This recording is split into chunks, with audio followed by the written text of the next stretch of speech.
brought up in the reception here, and it can probably, something similar could be in the library or any other public building. It's very easy in Cranford, I think. It's a very small new community. It's got one central hub, isn't it? But what we need to know is what to put on it. Yeah. Well, you can ask our 23 people at Cranford that. Sorry, can I just ask, because I really do want to move us on, because we're an hour into the meeting. It sounds like everyone's kind of supportive of this side. Are you coming up with a proposal? Yeah, I am. Yeah, can I suggest that I'll talk, and maybe Charlotte as well, to Kerry Ross about developing a common strategy on a sort of a grander scale, because I think there is a little bit of that at the moment. But you know, I guess there's been another hand grenade thrown into the pot, and that also needs to be factored in. So then we can kind of move on.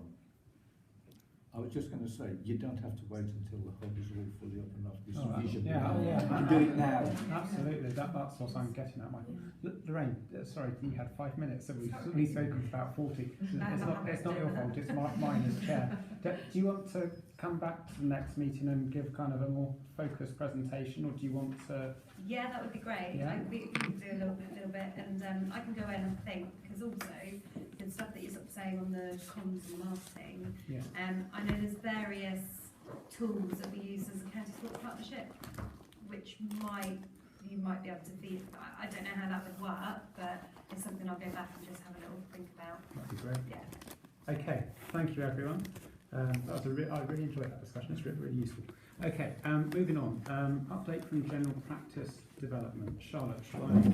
Yeah, so I won't go into too much detail, but I've shared with you following the discussion in the last meeting with Dr. Harris and Dr. Toomey, and they talked to this group about the need to integrate primary care into whatever hub development that we're doing.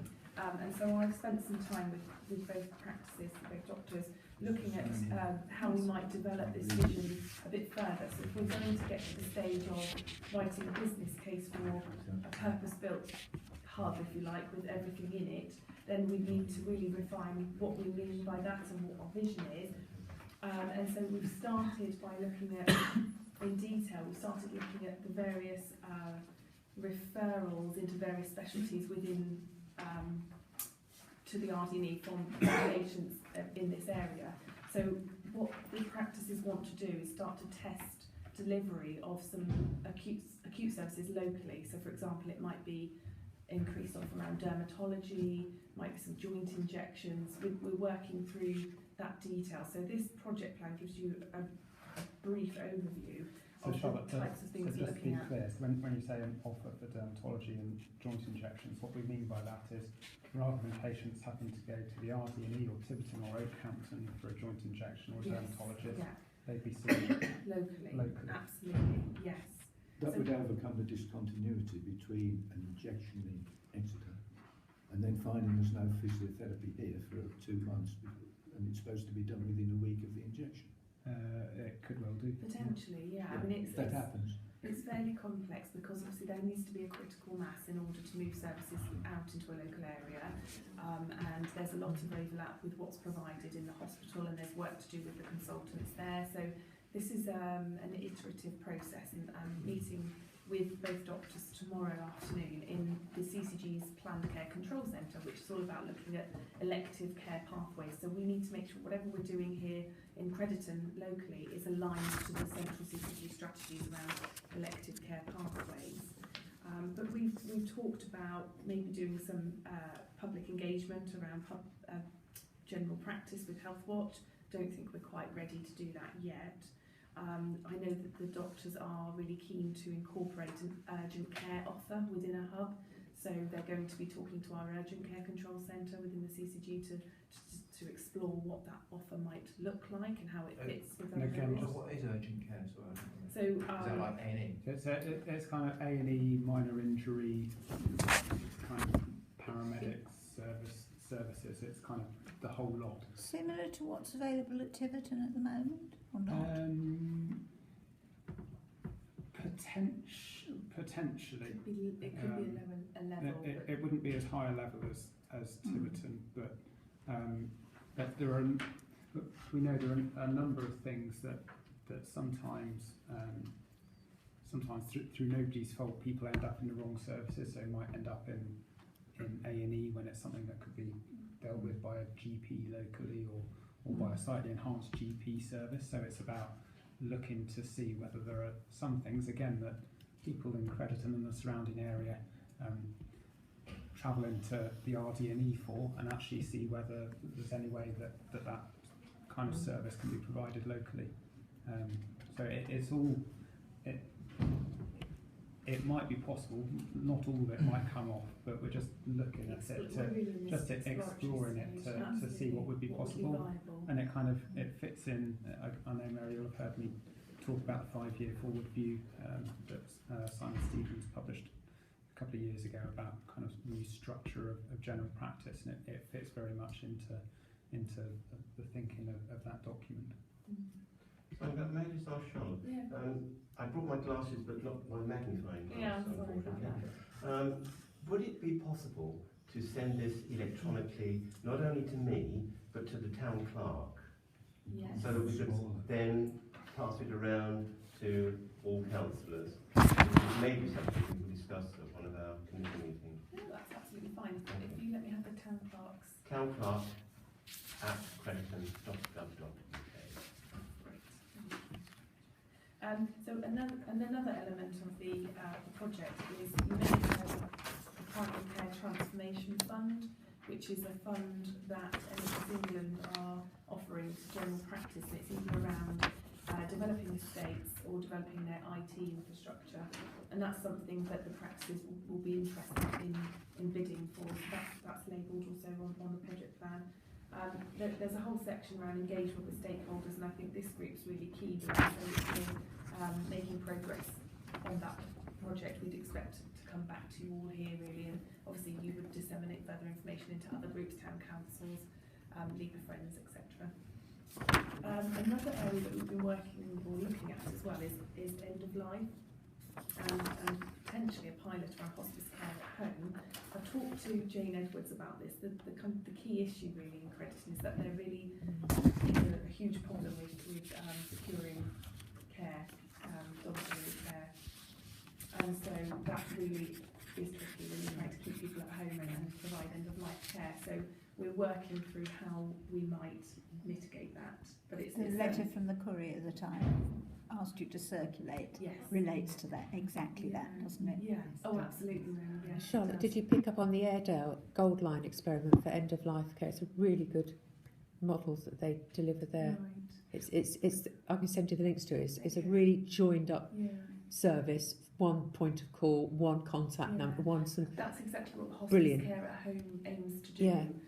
And there is actually a group within the CCG that's looking at end-of-life provision from a Devon more strategic point of view. But I think what we're saying is we might have an opportunity locally to pilot, as you said. Yeah, there needs to be this could be a central hub for coordinating all the.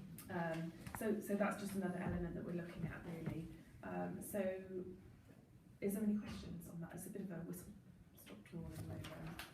Comprehensive. Exploring it really. The practices have a lot of work to do around the actual buildings that they're currently in, and actually, now would probably be a good time to bring up the point that Chris Maycott wanted brought up now. So,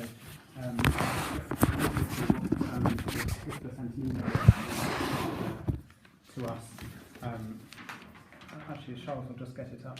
yeah, sorry, bear with me. But basically, he was saying that if the practices are thinking of merging, here you are, I've got it here. Here, I'll read it out. So it says, I'd like to raise one point. Following Dr. Toomey's presentation, proposal for all medical and social services in Crediton to be on one site, I think it's apparent that Crediton Hospital site is too small. Another site, the rugby club, would not, for example, be able to accommodate sufficient parking. It is therefore imperative, it seems to me, to identify a possible site first before launching into prolonged discussions and expensive plans. So that's obviously Christopher's view. It's an interesting one, isn't it? Because actually, what we're the CCG and NDHT are kind of statutory organisations, and I can't remember what we said last time, but you'll have heard me say before that actually primary care is they're private businesses essentially, and so it's up to the partners of those businesses to work out what works best for, or sorry, I'm not saying what works out best for them, but there's a slight tension between sometimes between what's set out in kind of government policy and what some GPs on the ground feel. So I think it's for the two Crediton practices they need to talk together, which they are, to work out whether it does make sense for them to merge. Or whether there should be an attempt to set up a third practice. I'm concerned, we've all had a notice circulated about the proposed housing development at Pedlar's Pool. And I believe there's proposal for more housing in the area close to Tesco's. Well Parks. The Well Parks. Yes. And it does seem to me that it would make much more sense to have another practice situated that end of town, because I'm concerned not only about the elderly who maybe are past being allowed to drive, but about women with pushchairs. You know, very sexist, Mary. People with pushchairs. I can't remember where I last saw a man with one. It does happen. Mary, it's a very valid point, and I understand that. The trouble, I suppose, I can give a bit of a perspective from a GP point of view, actually, and this isn't just for Crediton, but in other areas. If another surgery opens, there aren't any GPs to work there. There's a shortage of GPs nationally. We've been cushioned to an extent in Devon, but it's starting to bite. And you'll have heard Pete and Joe last month describing how they're worried about staffing and having GPs to staff their own surgery, let alone another one. So I completely understand your feelings about a third practice, but it's not a CCG decision, but I just can't see it happening.